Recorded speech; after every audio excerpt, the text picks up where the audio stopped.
Hello friends, welcome back to our channel. Now we are going to talk about the most important topic, agents of pollination. So हमारा previous topic था pollination, जिसमें हमने पढ़ा था कि कैसे anther से pollen grain स्टिग्मा पर जाते हैं और pollination अकर होता है. मतलब वो प्रोसेस जिसमें एंथर से pollen grain फीमेल पार्ट यानी कि स्टिग्मा पर लैंड करते हैं, ये कहलाता है पॉलिनेशन.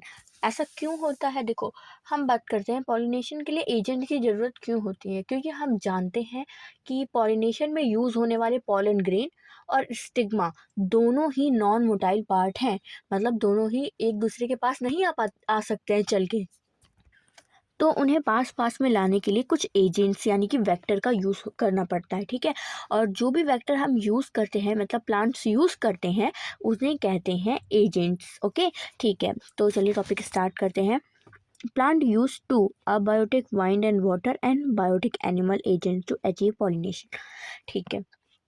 देखो, प्लांट मेनली अगर प्रॉपरली मेनली बात करें तो सिर्फ दो तरीके के एजेंट्स को यूज़ करता है. एक तो लिविंग और नॉन लिविंग. नॉन लिविंग में कौन आते हैं? उसमें आते हैं अबायोटिक और लिविंग में आते हैं बायोटिक. अबायोटिक में नॉन लिविंग हम जैसे करते हैं वाइंड और वाटर. हवा के चलने से पॉलन ग्रेन जो है उड़कर पहुंच जाते हैं और वाटर पानी के साथ बहकर पहुंच जाते हैं. ओके. और बायोटिक में एनिमल्स आते हैं जिसमें कुछ इंसेक्ट्स हो गए, बीज हो गई, ऐसे पॉलिनेशन को अकर कराती हैं. Okay. Majority of plant use biotic agent to pollination. देखो, ये एक इम्पॉर्टेंट लाइन है कि मेजॉरिटी ऑफ प्लांट जो होते हैं वो बायोटिक एजेंट्स का यूज़ करते हैं फॉर द पॉलिनेशन.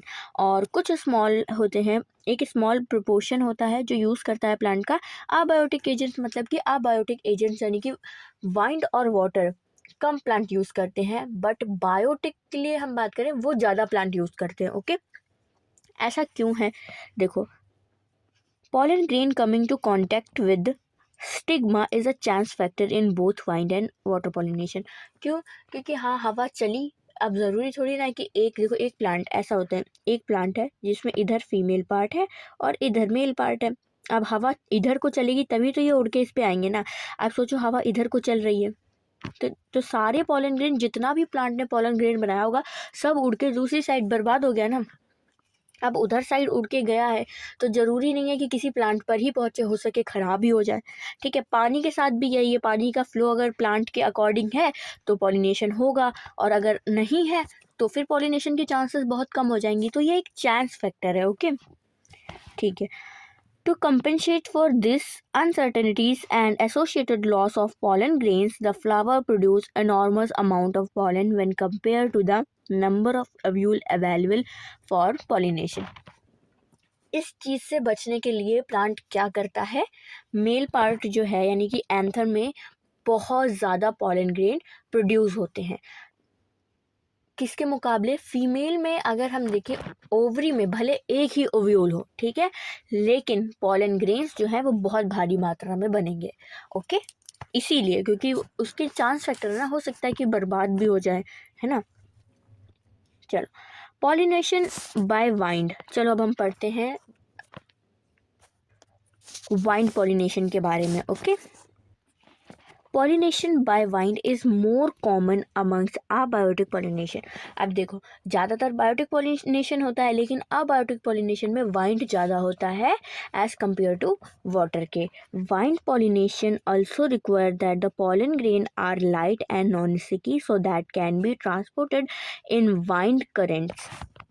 देखो, जो प्लांट होता है जब वो पॉलन ग्रेन को प्रोड्यूस करता है तो एंथर से जो पॉलन ग्रेन बन रहे हैं वो नॉन स्टिकी होंगे, बहुत ही ज़्यादा लाइट वेट होंगे. देखो, ये तो कॉमन है. क्योंकि अगर वो भारी होंगे, स्टिकी होंगे तो हवा के साथ उड़ेंगे नहीं ना. बट वहीं अगर वो हल्के होंगे और नॉन स्टिकी होंगे, चिपचिपे नहीं होंगे, तो वो ईजिली उड़ सकते हैं, है ना. ठीक है.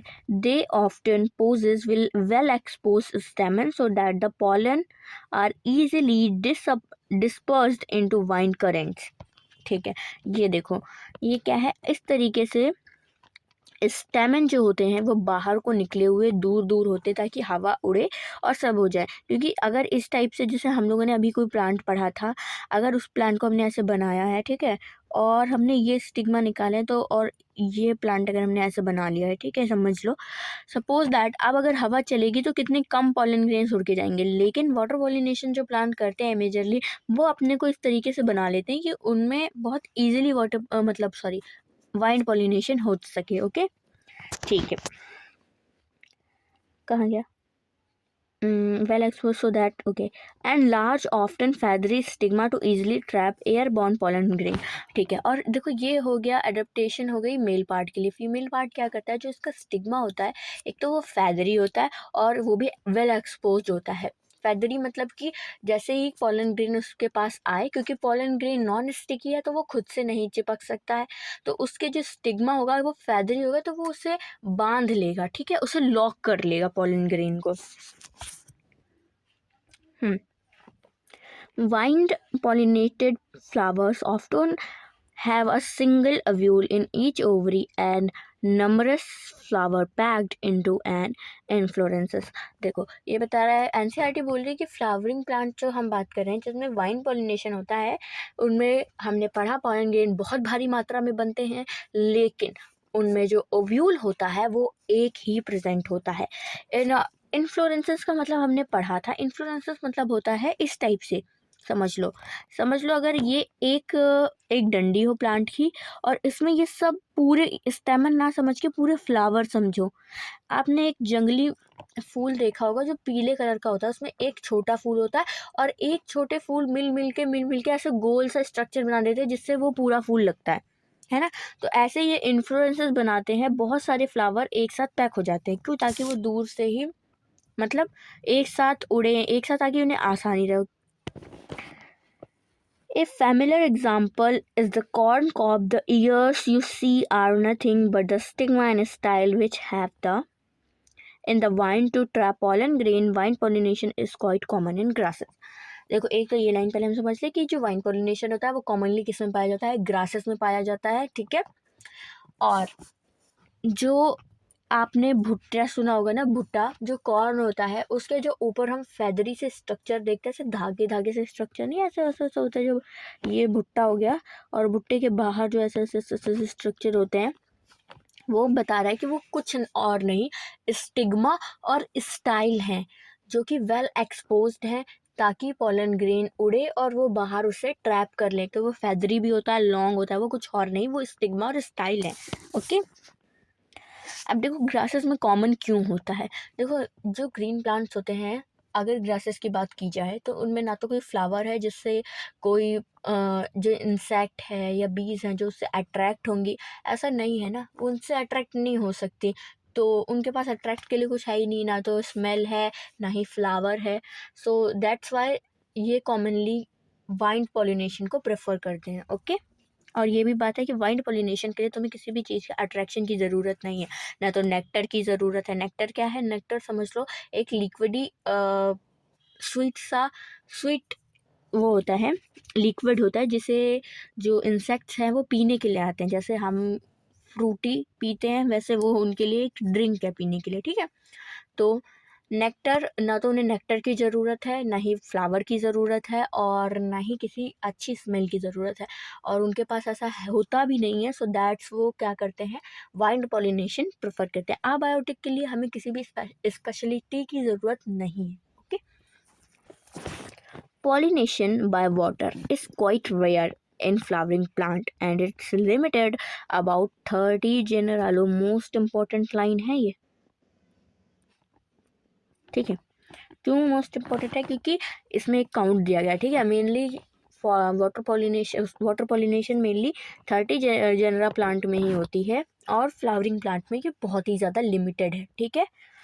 मोस्टली मोनोकोटिलिडन्स, लेकिन जो कि मोस्टली है मोनोकोटिलिडन वाटर पॉलिनेशन को ज़्यादा प्रेफर करता है, ठीक है। As against this you would recall that water is a regular mode of transport from the male gamete among the lower plant groups such as algae, ठीक है, bryophyte and pteridophyte. देखो हम जानते हैं कि लाइफ कहाँ से आई है, वाटर से ही आई है। तो स्टार्टिंग के जितने भी लोवरिंग प्लांट थे वो भी वाटर से ही निकले हैं। ओके, जैसे कि एल्गी हो गया, ब्रायोफाइट हो गया, टेरिडोफाइट हो गया।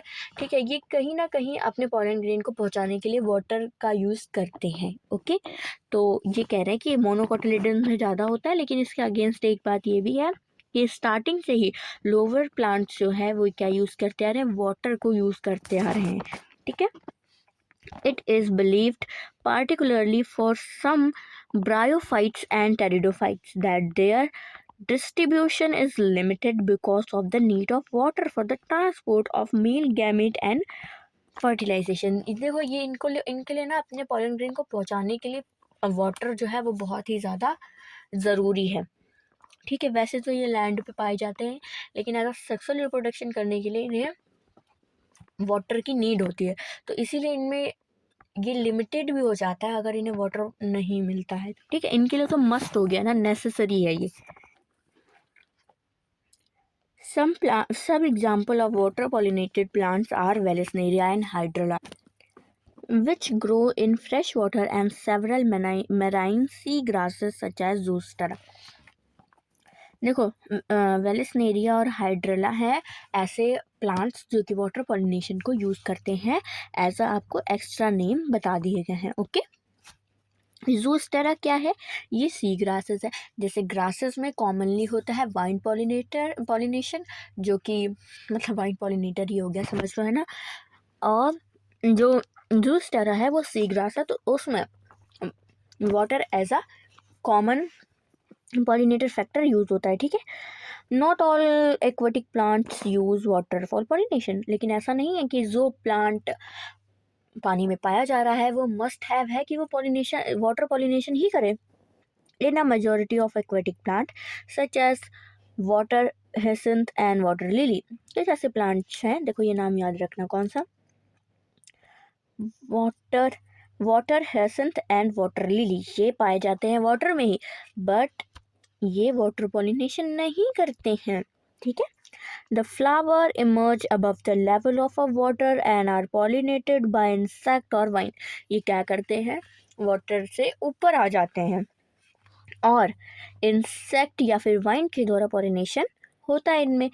And the most of the land plants, जैसे कि और सारे प्लांट्स करते हैं जो कि लैंड के हैं। इन वेलिसनेरिया द फीमेल, अब देखो वेलिसनेरिया में वाटर पॉलिनेशन कैसा होता है इसके बारे में हम थोड़ा सा पढ़ते हैं। Vallisneria, in the female flower reach the surface of a water शायद कुछ कर इन Vallisneria the female flower reach the surface water by the long stalk and the male flower of pollen grain are released on the surface of water। देखो ऐसा होता है जब इनकी as हो जाती है प्यूबर्टी की, मतलब कि जब इनमें pollen grain बन जाते हैं, तो क्या होता है, क्या करते हैं, ऐसा करते हैं कि जिसे समझ लो ये पूरा एक तो वेलिसनेरिया जो है सबमर्ज्ड प्लांट है, मतलब कि पूरी तरीके से पानी में डूबा हुआ। ओके, तो ये देखो ये नीचे होते हैं, बट जब ये प्यूबर्ट हो जाते हैं, समझ लो मैंने स्ट्रक्चर इतना अच्छा नहीं बनाया, अभी एनसीईआरटी में दिखा दूंगी मैं। जैसे ये नीचे है बट ये प्यूबर्टी पे आ गया, मतलब इसमें पॉलन ग्रेन बन रहे, तो ये सरफेस पे आएगा यहाँ पे और अपने पॉलन ग्रेन्स को छोड़ देगा। ये फीमेल पार्ट है, ये एक तो स्टॉल्क लाइक स्ट्रक्चर होता है इनका, मतलब थोड़ा सा ऐसे ऐसे ऐसे करके ये इस तरीके से। ठीक है, ये एक कॉइल्ड की तरीके से पूरा बंद होती है, लेकिन जब ये हो जाती है पूरी प्यूबर्ट, तब इसकी यही कॉइल्ड खुल जाती है, मतलब यही कॉइल्ड क्या हो जाती है, ये इस तरीके से खुल जाती है और ये वाटर के सरफेस पे पहुंच जाती है और वहाँ होता है वाटर पॉलिनेशन। ओके, तो इस टाइप से वो सीधी हो जाती है और उसमें आके पॉलन ग्रेन हो जाते हैं। ठीक है, और फिर वो कॉइल्ड हो जाती है। ओके, ठीक है, कहाँ पे थे हम, they are carried passively by water currents. ठीक है, पैसिवली वाटर करेंट्स क्या होता है, जो इसमें बात करी जा रही है लहर, जहाँ को पानी बहता है वहीं को पैसिवली, मतलब जो पॉलन ग्रेन है वो भी बह के पहुँच जाते हैं। ठीक है, on the surface of water. They are carried passively by water currents.